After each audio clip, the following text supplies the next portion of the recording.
വയനാട്ടിലെ ചൂരൽമലയിലെയും അട്ടമലയിലെയും അതുപോലെ മുണ്ടക്കയിലെയും പുഞ്ചിരിമട്ടത്തെയും ഒക്കെ ദുരന്തബാധിതർക്ക് അവരുടെ വായ്പകൾക്ക് മൊറട്ടോറിയം പ്രഖ്യാപിച്ചിരിക്കുന്നു എന്ന പ്രധാനപ്പെട്ട വിവരം കൂടി നമ്മുടെ മുമ്പിലേക്ക് വന്നിരിക്കുന്നു. അത് നമ്മുടെ ജീവിതവുമായി, ദൈനംദിന വാർത്തകളും ജീവിതവുമായി ബന്ധപ്പെട്ട ഏറ്റവും പ്രധാനപ്പെട്ട വാർത്ത തന്നെയാണ്. ഷീജ വളരെ ക്യുക്കായി അതിൻ്റെ വിശദാംശങ്ങൾ നമ്മളുമായി പങ്കുവെക്കുകയും ചെയ്യും. മുമ്പ് തന്നെ കേരള ബാങ്ക് വായ്പകൾ എഴുതി തള്ളിയിരുന്നു. ഗ്രാമീൺ ബാങ്ക് ഇത്തിരി അതിക്രമം കാണിച്ചപ്പോൾ അതിനെതിരെ സർക്കാരും മുഖ്യമന്ത്രിയും രംഗത്തു വന്നു. ഇന്നിപ്പോൾ ഡിവൈഎഫ്ഐ വളരെ ശക്തമായി സമരം കൂടി ഏറ്റെടുത്തതോടുകൂടി ഗ്രാമീൺ ബാങ്കിന് രക്ഷയില്ലാതായി മാറി. ഇതാ ഇപ്പോൾ മൊറട്ടോറിയം ബാങ്കേഴ്സ് സമിതി പ്രഖ്യാപിച്ചു, അല്ലേ ഷീജ?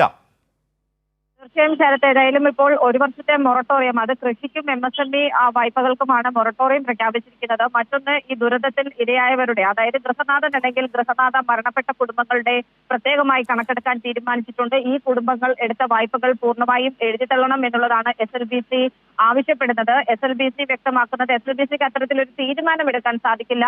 അതുകൊണ്ട് തന്നെ ഇതുമായി ബന്ധപ്പെട്ടുള്ള ബാങ്കുകൾക്ക് ഇത് സംബന്ധിച്ച് ഇത്തരത്തിൽ ഗൃഹനാഥൻ അല്ലെങ്കിൽ ഗൃഹനാഥ മരണപ്പെട്ട കുടുംബങ്ങളുടെ വായ്പകൾ പൂർണ്ണമായും എഴുതിത്തള്ളണം എന്ന് ആവശ്യപ്പെടാൻ SLBC തീരുമാനിച്ചിട്ടുണ്ട്. ഇതിൽ പൂർണ്ണമായും അധികാരം ബാങ്കുകൾക്ക് മാത്രമാണ്. ഏതായാലും ഇത്തരത്തിലുള്ള ഗൃഹനാഥൻ അല്ലെങ്കിൽ ഗൃഹനാഥ മരണപ്പെട്ട കുടുംബങ്ങളുടെ കണക്ക് ഈ വെള്ളിയാഴ്ചക്കകം എടുക്കാനുള്ള ഒരു നിർദ്ദേശമാണ് നിലവിൽ SLBC നൽകിയിരിക്കുന്നത്.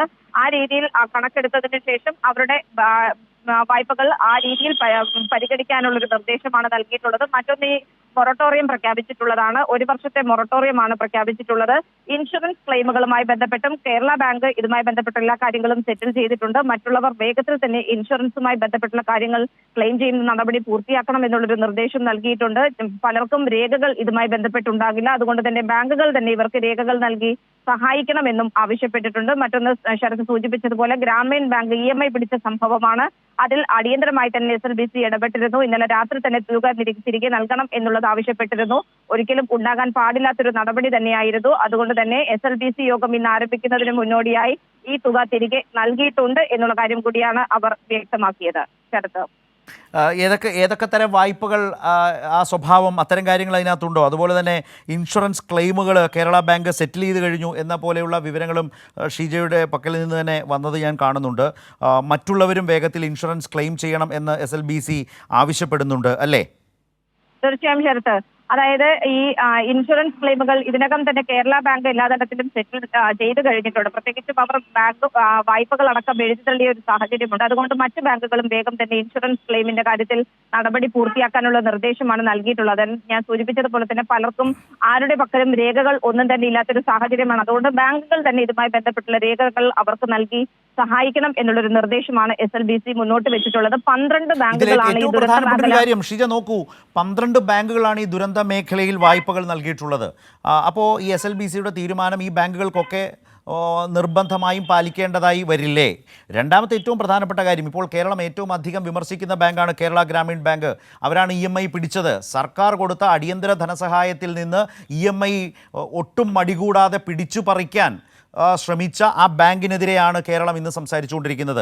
ഏറ്റവും കൂടുതൽ വായ്പകൾ ആ മേഖലയിൽ, ദുരന്ത മേഖലയിൽ നൽകിയത് കേരള ഗ്രാമീൺ ബാങ്കാണ് എന്നതുകൂടി വരുമ്പോഴാണ് അതിൻ്റെ ഒരു വ്യാപ്തി കുറെ കൂടി മനസ്സിലാവുക. ഷീജ, തീർച്ചയായും ശരത്ത്, 12 ബാങ്കുകളാണ് ഈ ദുരന്ത മേഖലയിൽ ആകെ വായ്പകൾ നൽകിയിട്ടുള്ളത്. അതിൽ ശരത്ത് സൂചിപ്പിച്ചതുപോലെ തന്നെയാണ് ഏറ്റവും കൂടുതൽ വായ്പകൾ നൽകിയിട്ടുള്ളത് കേരള ഗ്രാമീൺ ബാങ്കാണ്.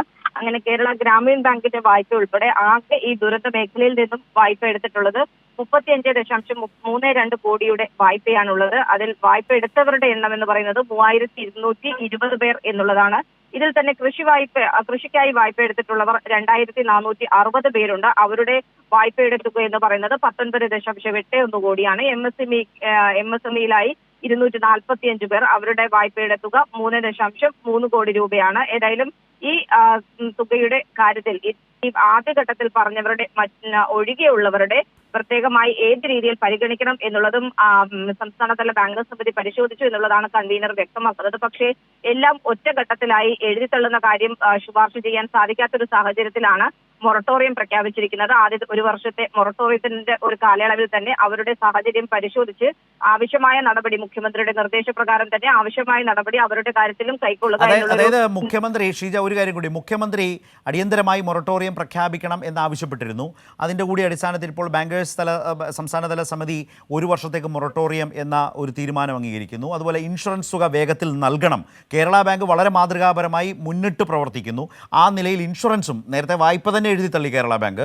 ഇപ്പോൾ ആ നിലയിൽ ഇൻഷുറൻസും കേരള ബാങ്ക് ഇൻഷുറൻസ് ക്ലെയിം കൊടുത്തു കഴിഞ്ഞു. ആ നിലയിൽ വേഗത്തിൽ പ്രവർത്തിക്കണം.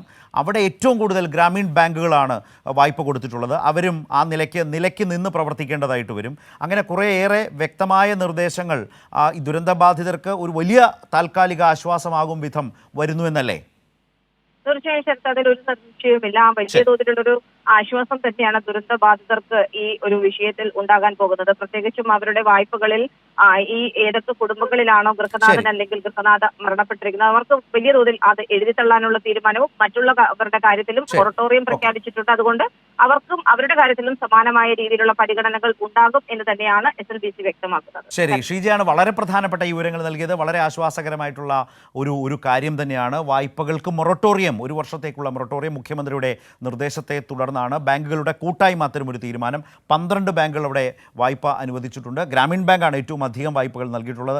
അവരാണ് EMI പിടിച്ചത്. അതിപ്പോൾ തിരിച്ചു കൊടുക്കാൻ മുഖ്യമന്ത്രിയുടെ നിർദ്ദേശത്തെ തുടർന്ന് കളക്ടർ ഉത്തരവിറക്കിയിരുന്നു. അവിടെ വലിയൊരു ജനകീയ സമരം DYFI ഏറ്റെടുത്ത് ഇന്ന് മുന്നോട്ട് കൊണ്ടുപോയി. അപ്പോൾ ഈ ഒരു പശ്ചാത്തലത്തിലാണ് വളരെ ആശ്വാസകരമായ ഒരു തീരുമാനം വന്നത്.